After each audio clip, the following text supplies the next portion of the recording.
Kingsley, executions of crimes, we look at the intended purpose on it. Yes.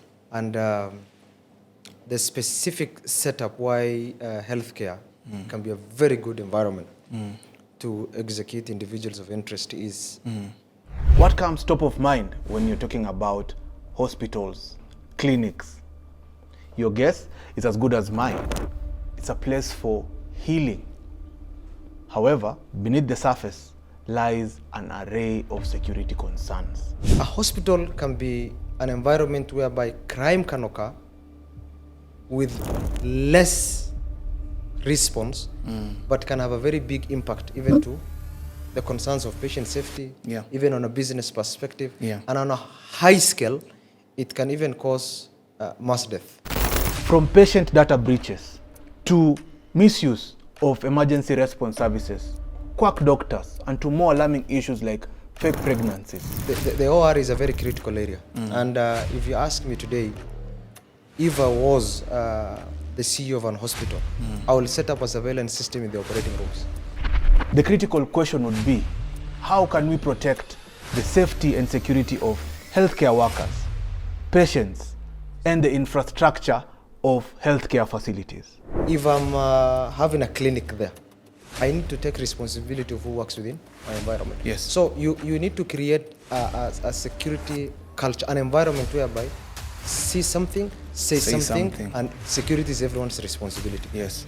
Our guest today, Abdirizack Hussein, a renowned security professional who is also the Chief Operations Officer at Ismax Security, has the answers.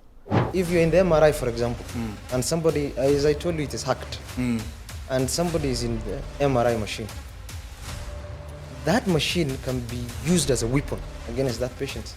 What are you waiting for? This is the best time to hit the subscribe button, like, share, and put all your comments in the comment section. And as always, keep it Crimeshield.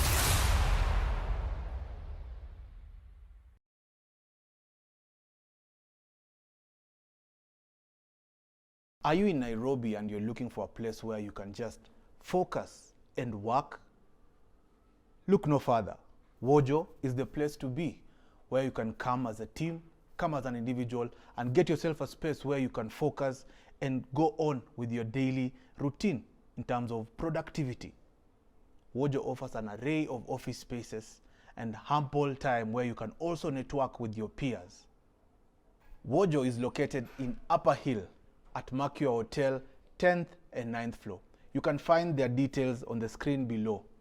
I'm sure most of us have watched movies whereby, these thriller and action movies whereby somebody is disguised as a medical doctor and then walks all the way from the parking lot to the reception and into a ward. Their main mission is to execute a patient who is, quote unquote, of interest. This is the Crimeshield podcast, and we want to go deep into healthcare security. And we're taking a flip on this topic because these are critical issues that we need to discuss on a daily, but I believe we are not giving it enough airtime. So I'll go direct to this conversation. Karibu sana, Abdi. Asante sana. Tumeona hizi movies, and we've seen a lot of people fall victim. Somebody is disguised as a medical doctor with an apron, stethoscope. Ukimwangalia, this is a medical doctor, but he's on a mission. Can that happen in Kenya? Kingsley, executions of crimes, we look at the intended purpose on it. Yes. And the specific setup why healthcare can be a very good environment to execute individuals of interest is ukikuja hospitali. There are two options. Either mtu apone ama kufe. So if mtu akikufa hospitali, unajua alikuwa na ugonjwa fulani. So a lot of questions zitaenda chini ya maji. And if I have an intention to execute an individual, the best place I will choose is a hospital setup than physically going and attacking that person. So yes, It can you can happen. have individual disguising that, and executions will take place. It's surprising because right now we are looking at moving beyond security to deliver, patient experience. It's now about service as well. Security and safety in the healthcare sector is something that is very critical because of operational continuity. Other than seeing people disguised as medical doctors, what other thing have you experienced in your line of duty with regard to now safeguarding people in terms of the physical security space? We've talked about these doctors who, quote unquote, they are fake doctors who come. Have you seen any incidences that probably can shed more light so that our viewers can understand how critical this thing is? I will give you a good example without mentioning any names whatsoever. We have the national referral hospitals. Yes. Individuals were fighting over certain property. And one of them was a very critical witness to a process. And you end up finding that person was injured and then was taken ill to the hospital.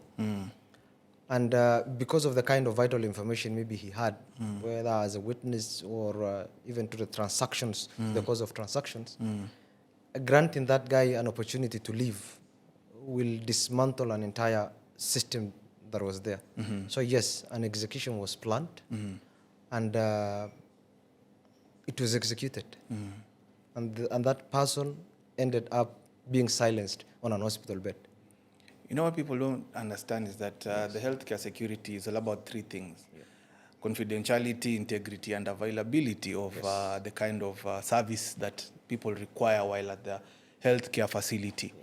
I'm looking at it this way. We've had cases where, even expectant ladies who come to hospital probably to deliver, they end up losing their babies, or at the end of the day, there's some kind of like business going on. Shed more light on that. I was a witness to a case, and it's the funniest part is, let me use the word lady, comes to the hospital to deliver. So you understand when a woman is pregnant 9 months. So all of a sudden, you find that woman was never pregnant. So what was inside her? A dummy pregnancy. A dummy pregnancy. And the purpose was already planned very well by the help of even the medical fraternity, whereby she was promised and she even paid to receive a child. But by the virtue, when you walk in the hospital, you have to walk in while you have, there are signs that there's a baby which is coming. And in the real sense? Yes, in the real sense, there was nothing that was there. Until now, it raised a suspicions whereby there was some funny environment within the labor, the maternity. And of course, when a crime has to be committed, there's always that element of error. There's a lot of instability among the people. Then if you're a security officer who is really focused, you're able to read the environment. That is where now that woman was taken in because she was carrying a baby. You have been 1 hour, you were 9 months pregnant. Yes. In less than 2 hours, you're carrying a baby and walking away. Wow. So you see, even the final execution phase of it went wrong. Because you expect if somebody has delivered that aspect process, even when you talk about if this person is, for example, requires medical attention, 24 hours or even a day in hospital. But you're walking normal. So when that raised the suspicion, put them in interrogation room, every information comes out. Boom. Wow. So the child actually was for someone else. So in your opinion, we've talked about two critical things about these guys in terms of medical practitioners. Yes. They come in as quacks, but they're dressed up as doctors. And then now this side where somebody comes in with signs as a patient. As a patient, yeah. Yes. Yeah. So what do you feel in terms of healthcare security would have been done better to mitigate such? You see, the component of security, you have levels of it in terms of security management. Let's start from the physical security, which is whereby you are setting up access control. So you have the way you are supposed to receive patients. There's a way you are supposed to receive medical practitioners. Yes. There's a way you are supposed to receive visitors to the patients. Yes. So when you talk about the people accessing healthcare facility, yes, if it's a medical doctor, there's a procedure for it, whether they are a consultant or residents that are there. Yes. So are you able to identify your people? Do you know your people? That is like the issue of banks, KYC, know your customer. Yes. So if I'm a consultant and I'm consulting for your hospital, yes, if I'm having a clinic there, I need to take responsibility of who works within my environment. Yes. So you need to create a security culture, an environment whereby see something, say something, and security is everyone's responsibility. Yes. Then when you talk of patients, there's an admission process to it. So how do you start when you are even admitting patients? There are those who walk in, they come very healthy, but at the end of the day, because of some diagnostic systems that you do, they require urgent medical attention. Yeah. There are those who come through the accident and emergency center. How do you verify even those who comes with the ambulance inside there? Because if, for example, like I was telling you, somebody needs to be executed. We have hospitals which have VIP wings, like sitting president or even former presidents, VVIP people are in the hospital, and they need to be executed. So if somebody comes in as a patient, which is an emergency, pops in all the way to your system, executes, and then comes out, that is when you also need to have those levels of access control in terms of physical security.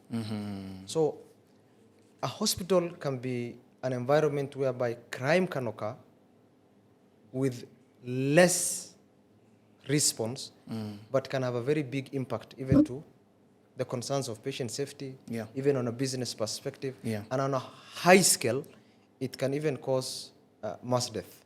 Wow.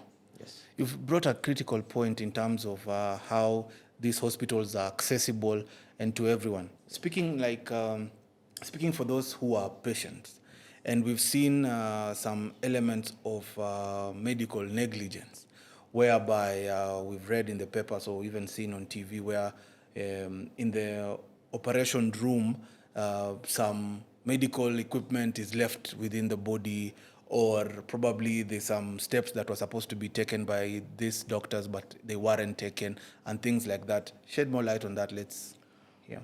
Yeah, we are looking now security holistically. Yes. Whereby everyone needs to be accountable of his action. And medical negligence has been an issue whereby doctors fails to account for what transpires in the OR. You know, the OR is a very critical area. And if you ask me today, if I was the CEO of an hospital, I will set up a surveillance system in the operating rooms just to ensure that compliance and patient safety is given a priority, such that you avoid any sort of medical negligence, that when an investigation is being takes place, we can account that daktari anaweza sema nini ilifanyika, those nurses or the people, the consultants, yes, the scrubs and everybody else. Now, here it will be very clear if you have the CCTV there that you're observing, because if you look at the biggest referral hospitals, those are the standards which has been set. So you are breeding a culture of being compliant 100% on issues that you're doing.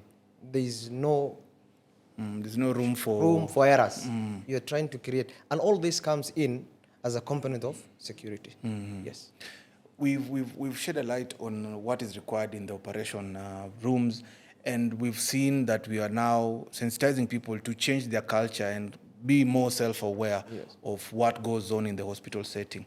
We are looking at the nature of, the hospital also carries its own pharmacy. And you're looking at the storage facilities and how these drugs are given, the medical drugs for that matter, to the patients.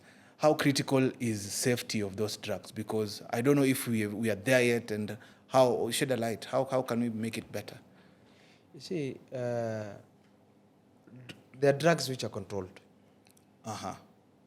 And there are drugs which are very expensive. And some hospitals loses high value drugs through theft and drug diversions. And all this comes as a component to security. So setting up a very robust systems, especially when you want to dispense drugs, surveillance systems, who should access where, at what time. Need to know, need to go. Is very critical. Because if these drugs goes into the wrong hand, some of them can be misused. So we have drug and substance abuse. Then they can also be sold into the black market at a very cheaper price, which is also a loss to the hospital. How do you now ensure that even not only even in terms of stealing, even alteration to these medicines in terms of the environmental settings, you can have alteration into their storage design, whereby which can also trigger these drugs not to be in the right shape when they're being used. They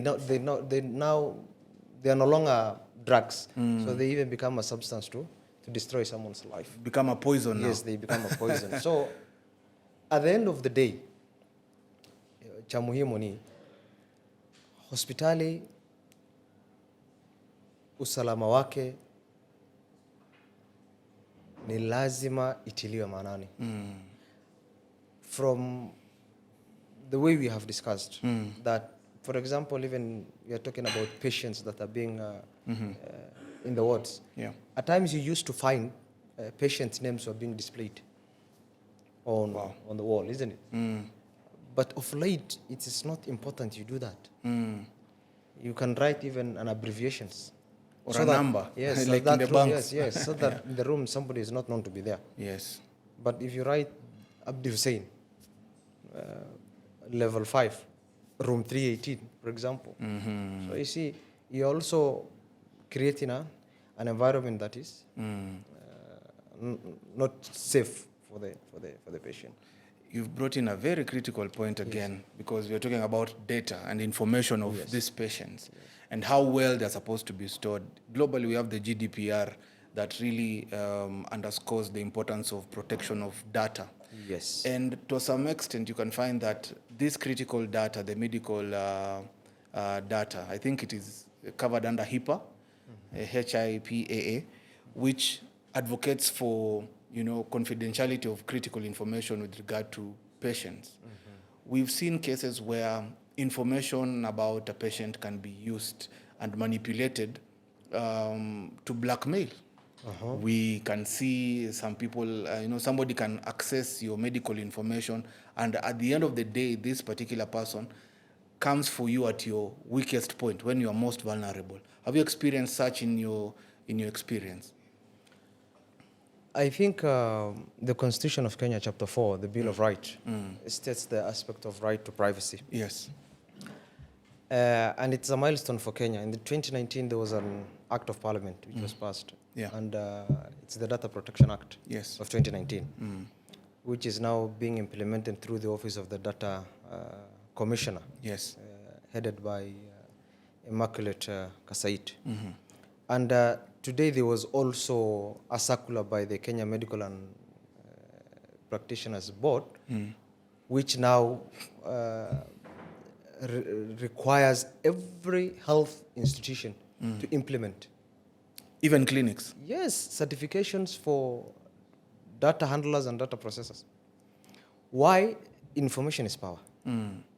And sale of information is now setting the global stage for everything. Information is the modern oil. So that's where you end up finding politically exposed persons. Politically exposed persons are very vulnerable.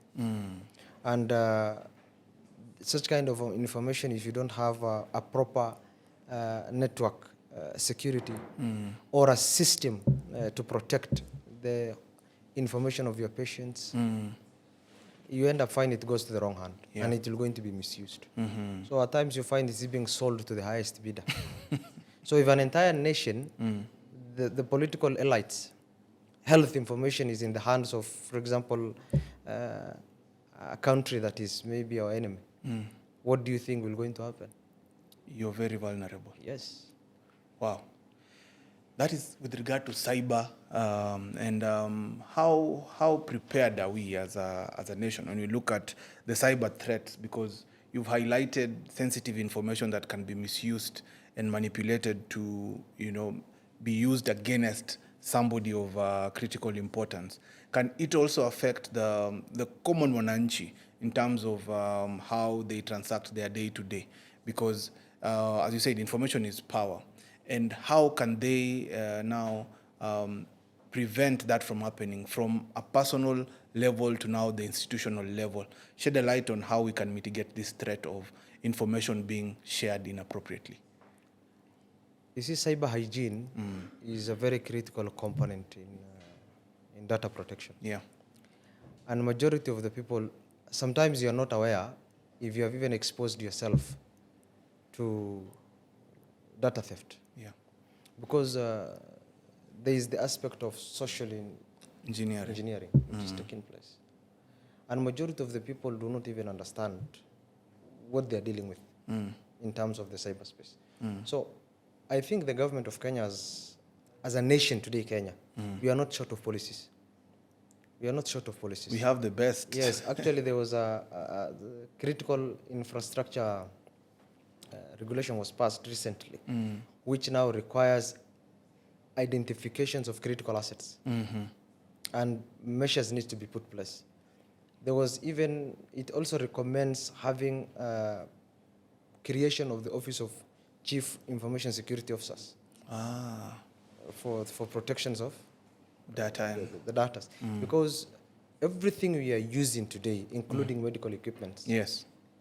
they use digital technology. So if we don't also protect this digital equipment we are using, it can also go the wrong way by having the wrong misdiagnosis. And I'm speaking as on a point of cybersecurity, Yes. not as a medical practitioner. Yes. We are looking of a gadget, for example, let's say an MRI machine. Yeah. That has firmwares, which is using systems that are connected to the internet. Yes. If these things are attacked by, let's say, ransomware, there's a ransomware attack within the hospital. Yeah. These people will now take control of these equipment, and they will do an input to it that now doesn't favor the right diagnosis of the patient. So you end up misdiagnosing. Yes, if you're not aware of certain kind of ransomware attack within the hospital, you are a doctor. You know what you read is what has been diagnosed. So you end up treating a patient wrongly. So somebody comes probably akona common flu. Yes. Na wewe unamwambia the MRI imesema it has a growth on, for example, on your lungs. So you see, it also carries a very big health risk. That's why we need to protect critical infrastructures within the hospital setup. We are going to digital age. And I will tell you why, even of late, executing even murder, we will not use even pistols and even knives. We have vehicles today. The vehicles that have top technology, they are computerized. So if somebody wants to target you, yes, he will just come, hack your vehicle. He will take control over it remotely. So Kingsley is going home. He's on expressway. Young, energetic, ubabe. So unafinya mafuta. Kaende. So when you're at 140, 180, the guy decides to now to break everything for you. So when you don't have brakes, steering wheel, it's hydraulic, he has taken control over your car. Wow. So all of a sudden you will even lock that steering at that high speed. Wow. So gari yako imeenda imebingirika. On a face value when a traffic officer akikuja anaona nini? Mtu alikuwa na overspeed, reckless driving. Accident. But if you go beyond that and you're a smart investigator, you don't make a presumptions there. If the car is the latest technology, you go for the computer and you take it to the digital forensic lab now for analysis. Then you'll be able to know, was there an intruder? Wow. So somebody can really target you using technology, and the hospitals are not spared. Yes. They are not, because if you're in the MRI, for example, and somebody, as I told you, it is hacked, and somebody is in the MRI machine, that machine can be used as a weapon against that patient. Because these things, they are producing a lot of, let's say, radiation, isn't it? Yeah. So even those radiation beams, somebody can just decide to trigger them to a certain level. So that they inflict in you. Yeah, you may move out of that machine, but with a very big chunk of radiations in your body. So your dose level exceeds the normal. Yes. Yeah, you've brought in a critical point. I've even looked at, this, what do we call them? X-ray machines. X-ray machines. Yes, they can also be targets, and it's a hazmat concern whereby, the dose level that any human being should consume or have, is already prescribed. But now somebody can manipulate that system in order to give you an extra dose of radiation, and we all know radiation is one of the causes of cancer. When you're looking at now the integration of the physical space and the cyberspace, I want us to look at the technology behind integrating both, and the beauty about integrating both the physical security aspect and now the cyber security aspect. Where do they intermarry in the healthcare safety and security? When you talk of physical security, like I said, you have, for example, you have the access control systems. So you're putting physical static guards. You have cameras, which is a part of your physical setup. Then all of a sudden you have machines like X-ray machine, and what do they call? Metal detectors, X-ray also. X-ray machines that are there to scan these items. Then you have the IDS systems in the hospital. Then you have networks that you also, there's a component of network that you have in the hospital, whereby you're using internet and all this. So the network security, the firewalls, such kind of a system. So when you are implementing a security system within the hospital, you look at people, information, and the physical assets. So managing both the tangible and the intangible assets. So you can use a hybrid system, both from technology, people, and even the physical equipment, like having gates, bollard barriers. Then you can have the identity cards for each and every person, who access where, at what time. And then from there now, the system you're using within the hospital to protect the network. And do you have a strong network security infrastructure in place, so that you're able, at times when your attacks that are being happened, they happen remotely. Are you able even to identify if there is a vulnerability within your system? At times you can have a strong system, strong network system, but my phone as an employee of such an institution has its own vulnerability. So when an attacker is trying to access your network, he will access the weakest link. And So that the will be weakest a link, phone. will be a phone of an employee. So also creating a very serious awareness in terms of cyber hygiene is also very important. That's why I'm saying create an environment of security culture. All over the It's healthcare everyone's facilities. responsibility, from the top level management to the top down level management. See something, Say something. say something. Wow. The community plays a critical role in terms of, see something, say something. And we've seen instances where our healthcare practitioners, professionals as they are, get attacked by the community. Mtu ameleta mgonjwa pale, and as you say, there are two things in the hospital. You will either get out, or when probably your time has come, you pass on. And the unlikely case that somebody passes on, we've seen instances where we have attacks on medical doctors or the nurses and things like that. Shed a light on it, and also tell us how best can the community understand the repercussions of these acts, or at the same time, these practitioners, what they need to do to make sure that they are also safe on their own. That one comes to the workplace violence, which is a very critical place. You see, at times, you have patients that are very agitated. You have the people who care for the patients are also very agitated. So it is within the hospital system that should come with a way to protect both the patient and also the workers. Like there are many cases whereby doctors are being, or nurses are being attacked by patients and even visitors to the patient. Okay. So workplace violence should never be tolerated. You should have zero policy on work violence.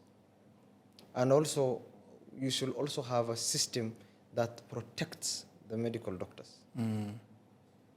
Specifically, that's why I'm saying we implement aspect of these physical securities. Yes.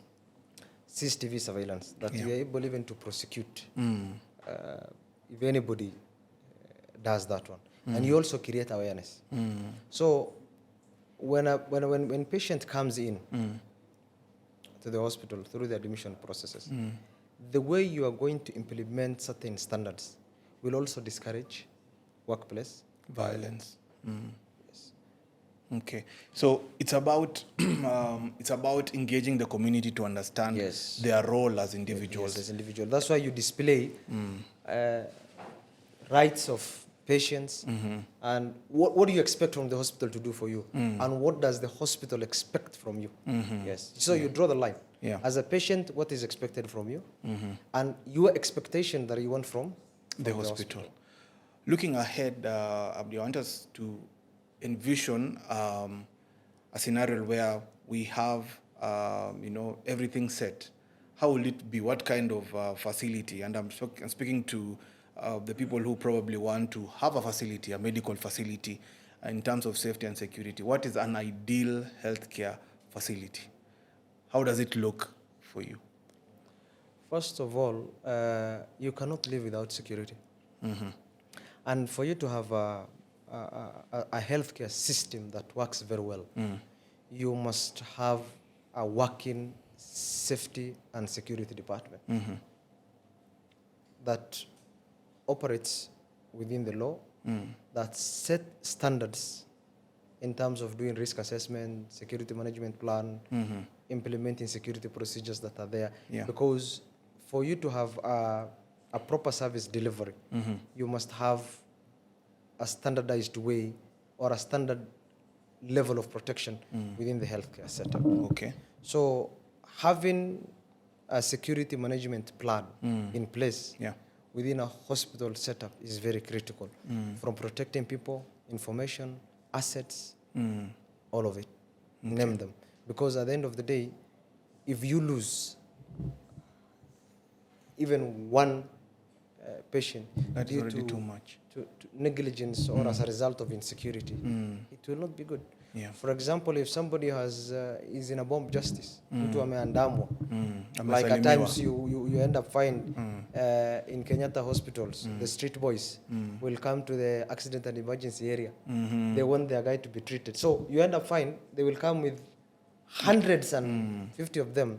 Na wataambia daktari, wewe hebu tibu jamaa, usipotibu tutaanzana nayo. Na wamebeba magunia za mafi. So what do? You're in the accident and emergency center. Street boy amegonjeka, lazima atibiwe. So wamekuja wakiwa level of that goons. How do you now save the life of that person? The rowdy group is there. The doctor is under immense threat. So you see. So if you don't create an environment whereby security is a priority, and in security, you don't know what will happen in the next 1 minute. Exactly. So it's something that you cannot plan because you don't know. It's dynamic. It's dynamic and there's a lot of uncertainty to it. So, but being proactive, will create an environment whereby you are on top of things. So at times we encourage an intelligence-led kind of a security system so that you're able to know. You analyze trends, you case scenarios. Yeah. This, if something had happened, is already a lesson. Because I'm telling you, if you go to KNH and you find a street child ameletwa kwa hiyo mahali, and the kind of goons comes, utashangaa sana. It's a matter of embracing safety and security and making it the backbone of how you run the healthcare facilities. You brought in a critical point. We have visiting hours in the hospitals, and during those times there's a high number of people who come. There is overcrowding. Everybody wants to go and see their loved ones, but the rooms can only occupy but a few. And I want us to speak to the institutions that are already running, probably if they haven't implemented yet. What would you advise them in terms of now, employing crime prevention through environmental design and the access of these visitors, the foot traffic they are in? What can they do? Rules are rules. And standard operating procedure is critical. Especially, that's why I'm saying, if you have designated a visiting hours time, let that be strictly be implemented. And that's where it comes to a component of having the physical security, where you have the man guarding, you have access control, the electronic systems that will allow people to come in. So, and even in the way you manage that high influx of visitors from the time they come in. Because at the end of the day, loved ones needs to see their people. But you should not also compromise the security architecture, especially at the level of allowing everyone to come when they want. That is strictly forbidden, because you also need to give the medical team time to attend to these patients. The patient, yeah. Yes. That's why visiting hours are created. Yeah. But also you need to create awareness now among the people. So that's why I'm saying it all starts at the admission process. What the hospital expects from you, and what do you expect from the hospitals? As we near winding up, I want us to look at, right now we're getting into the festivities. Yes. And during this period of time, we have an influx of people who, for one reason or the other, would want to come to a healthcare facility. I want us to look at the mitigation measures in terms of what they can do to mitigate them from being, going to hospital for one reason or the other. Because all these things, at the end of the day, when it comes to health issues, you'll end up in the hospital. So what can you tell our viewers and listeners on how to keep themselves safe in the healthcare facility and even as they are in the festivities? You see, they say danger lurks in darkness. And this is the time whereby everybody is looking at opportunity to seize. And you see, the nature of human being, you need to understand, is that there is that criminal element in everyone. The only thing that people lack is an opportunity.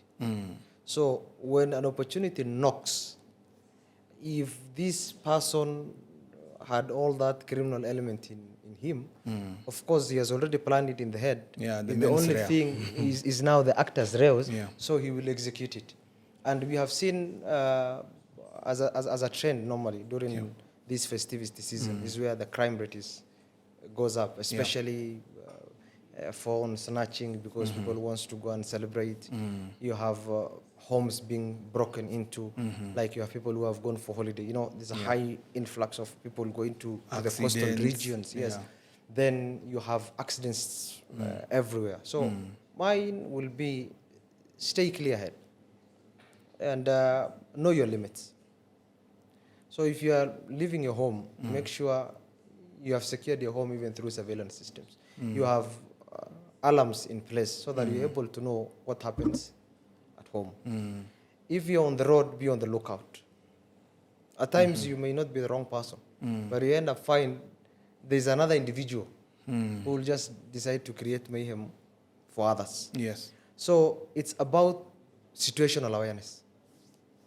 So if you are able to know what goes around you, you are able to minimize at least, if not everything, at least 90% of what will have come on your way.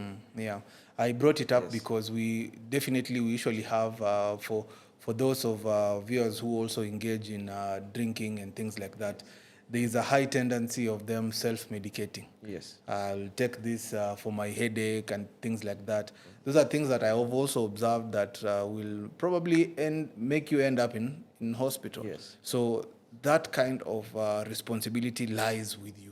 You need to take account, as you said, situational awareness. You need to be aware of what you do and the people you're around so that at the end of the day, you are safe. My final point of discussion is at the end of the journey, you've gone to hospital or probably you've taken your loved one to hospital. And, we said it is opportunity that has to present itself. Exactly, yes. And unfortunately, that particular person passes on. Yes. There's also some element of criminality that goes on even in the morgues. Yes.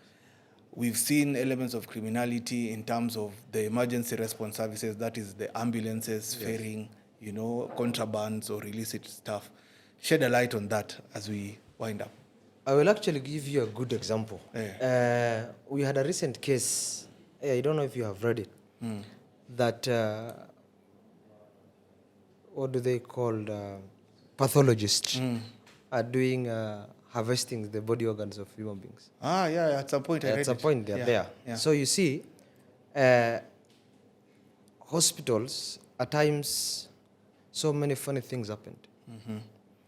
Somebody passes on, and then organs are harvested. That's, organ trafficking, which is a very lucrative business In the black world, market. in the black market today, because there's a lot of people who need transplants. So it's a cartel, and which I also believe it's taking place, but which requires now proper investigations and concurrent evidence to look at it. That's why I'm saying, for ethical compliance, each and every hospital needs to set up a proper surveillance system so that you are able to ensure that you are able to protect yourself ethically. Yeah. So that you're able to prove beyond reasonable doubt that whatever practices is going within the healthcare institution Is ethical. is ethical. Because at the end of the day, it is issue of duty of care, being responsible and addressing rumors and hearsays. Other items that happens within the hospital setup, especially on people who passes away, is transportation of illegal drugs. So you see, even you as a police officer, if a body is being transported, you heard of a situation whereby police officers akifungua hiyo casket anaona ni maiti ya binadamu, anasema wewe toa hapa, enda naye. I don't want to see it. But at the end of the day, beyond that, they could be even things that are being transported. Like drugs. Drugs, yes. So even cargos, they normally call it cargo. Dead bodies when they're being transported into a cargo. So it's written cargo with no value. So the healthcare institution, a lot of criminal activities can take place. Wow. Yes, from organ trafficking, drug transportation. You had a situation whereby even an ambulance which responds to an accident and emergency. There is one for Red Cross that along Nakuru Gilgil Road was involved in an accident, only for it to be transporting charcoals, and there was no emergency in it. Wow. Yes. So the Kenya, at times we have behaviors that are very unethical, and we need to be responsible of the kind of actions we take. So at times we may end up destroy a very good environment for emergency response, and you end up find when now the real emergency comes in, People become adamant. and they want to know. Wow. But that is now the time the real emergency is at hand. So being ethically responsible within the healthcare setup is very critical, and security culture needs to be embraced. Situational awareness within individuals needs to come up clearly. Healthcare environment is a very unique environment. It is safety and security must be looked into like not any other normal institutions. Yeah. Because in schools, for example, you can have a school which is operating on certain limited hours, and there are times there are zero activities. Yes. But in hospital, the activities are 24 hours. 24 hours. 24 hours, every single day, every single minute. Threats are imminent, and they are very dynamic. They can come in certain way. So being proactive is a very critical element, and training of staff, especially on matters of security, both medicals and non-medical staff, is also very critical. A unique environment that requires a unique approach as a security practitioner. We have a culture in the Crimeshield podcast where we have this book called the Black Book. This Black Book, any guest who comes, here's the Black Book. I don't even know the questions, but every guest who comes has an opportunity to write down a question and then present that question to the next guest. So our guest has this question for you. You'll also get a chance to write it down. This is a trick question because and if you don't know it, there's no problem. So the first question is, what is Nairobi Fire Brigade's number and not the 999? So the 999 number, which is the emergency number, not that one. Yes, that I know that one. You know. Yes. So the other Safaricom line. Yes. That way I cannot make a guess on my head. That is what he wanted. But if I go into my contact, I think I can give all you of us. I fell victim in the show whereby I was asked the same question, but I said I know you.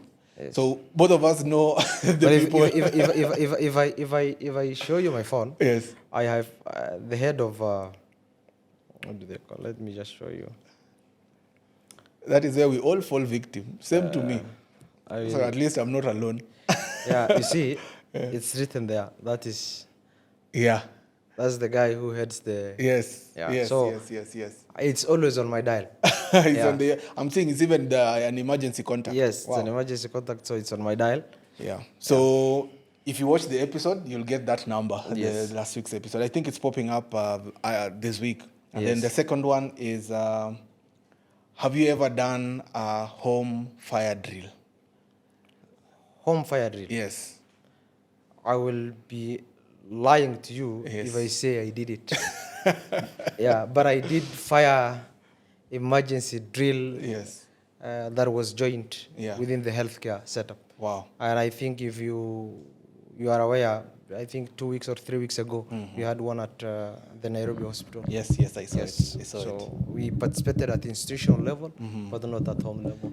So, this was a very interesting guest, and I'll mention his name is Jose. Jose is a firefighter, and, he's really passionate about fire safety. I fell victim to both these questions, so sifili uko peke yako. Exactly. We are security professionals, but, sometimes we lack in some things. I didn't know the Nairobi number. I knew 999 and I knew Jose. So you get now an opportunity to also write down your question as we wind up. Thank you. So it can be general questions. General questions. You just put it,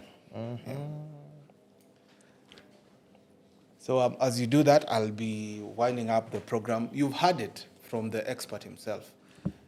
Healthcare safety is something that is very critical, and we don't give it some airplay the way it deserves.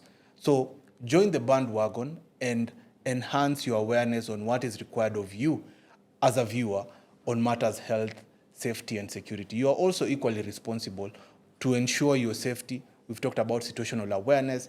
We've talked about the kind of systems that are supposed to be put in place during, in the healthcare facilities. We've raised matters to do with the drugs and how storage should be.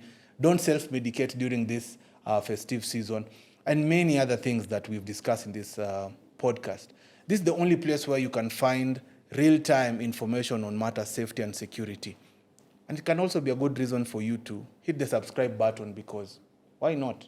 Safety and security is your responsibility, and it's also my responsibility. I'll leave you with this. As usual, keep it Crimeshield.